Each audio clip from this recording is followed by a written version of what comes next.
BUMN. Assalamualaikum warahmatullahi wabarakatuh. Hai Sobat JDIH, gimana kabarnya hari ini? Semoga sehat selalu ya. Saya Wahyu Setiawan. Kali ini saya akan menjelaskan mengenai pendirian BUMN. Pendirian BUMN diatur di dalam Undang-Undang BUMN Nomor 19 Tahun 2003 tentang BUMN. Juga diatur pula di dalam PP Peraturan Pemerintah Nomor 45 Tahun 2005 tentang pendirian, pengurusan, pengawasan dan pembubaran BUMN, serta dengan memperhatikan pula Peraturan Pemerintah Nomor 44 Tahun 2005 tentang tata cara penyertaan dan penata usahaan modal negara pada BUMN dan perseroan terbatas. Sobat JDIH BUMN bisa download peraturan tadi di dalam website JDIH Kementerian BUMN, di mana di dalam website tersebut juga bisa Sobat temukan dokumen-dokumen hukum lainnya terkait BUMN. Sobat JDIH juga bisa follow media sosial JDIH Kementerian BUMN, di mana di sana akan Sobat dapatkan update terbaru terkait dengan dokumen hukum maupun berita BUMN. So, jangan lupa Sobat JDIH untuk follow media sosial JDIH BUMN ya. Oke, selanjutnya kita masuk ke dalam pembahasan. Jadi berdasarkan Peraturan Pemerintah Nomor 45 Tahun 2005, pendirian BUMN itu adalah pembentukan persero atau perum dengan peraturan pemerintah.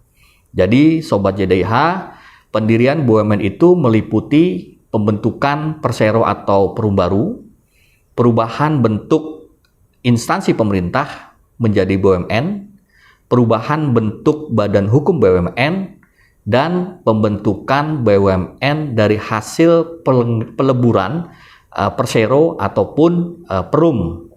Selanjutnya, Sobat JDIH, pendirian BUMN itu ditetapkan dengan peraturan pemerintah yang paling sedikit memuat mengenai penetapan pendirian BUMN, maksud dan tujuan BUMN, kemudian penetapan nilai penyertaan modal negara yang akan menjadi modal dari BUMN.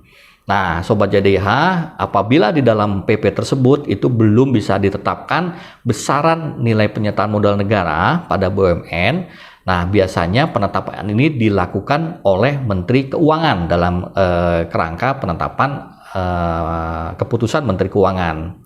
Kemudian, Sobat JDIH BUMN, untuk perum sendiri, selain ketiga hal tersebut, dalam PP itu juga wajib untuk dicantumkan mengenai anggaran dasar dari perum dan kemudian penunjukan menteri sebagai pemilik modal, sebagai wakil pemerintah dalam kepemilikan di perum.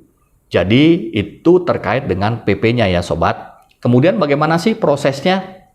Yang pertama, inisiasi pendirian BUMN itu dapat dilakukan oleh Menteri Keuangan, Menteri BUMN atau Menteri Teknis.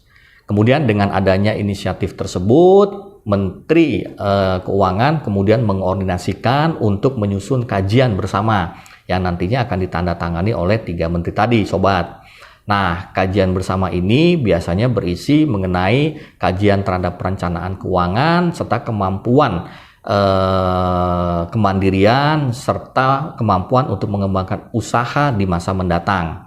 Nah, Sobat, dengan adanya kajian tersebut, kemudian Menteri Keuangan mengusulkan kepada Presiden rancangan peraturan pemerintah untuk pendirian BUMN, baik itu berupa persero maupun berupa perum. Nah, Sobat, setelah PP itu disampaikan kepada Presiden, Presiden menandatangani peraturan pemerintah tersebut, kemudian proses selanjutnya adalah pelaksanaan pendirian. Nah, Sobat JDIH, dalam pelaksanaan pendirian ini ada 2 kegiatan yang harus dilakukan yang dibedakan antara persero dengan perum. Kita akan mulai dengan persero dulu ya Sobat.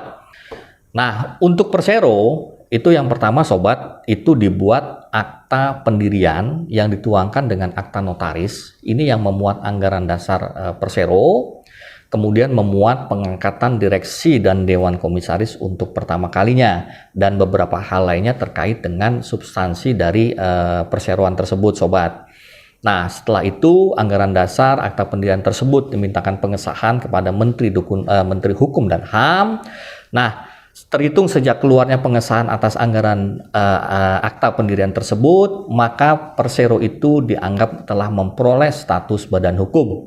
Nah, dengan adanya pengesahan akta tersebut, kemudian dalam waktu 60 hari itu diadakan rapat umum pemegang saham untuk pertama kalinya.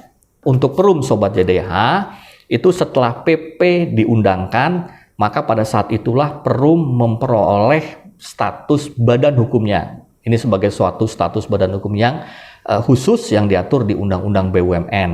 Nah, biasanya setelah memperoleh status badan hukum, kemudian diadakan rapat pembahasan bersama atau RPB.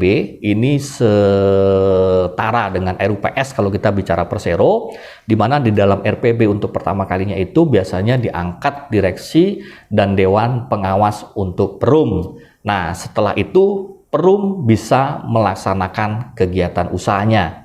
Itu penjelasan singkat mengenai pendirian BUMN. Jangan lupa ya, kunjungi website JDH BUMN dan follow media sosial JDH BUMN. Sekian pembahasan kali ini, semoga bermanfaat dan sampai berjumpa kembali di pembahasan seri hukum BUMN berikutnya. Salam sehat, salam JDH BUMN. Wassalamualaikum warahmatullahi wabarakatuh.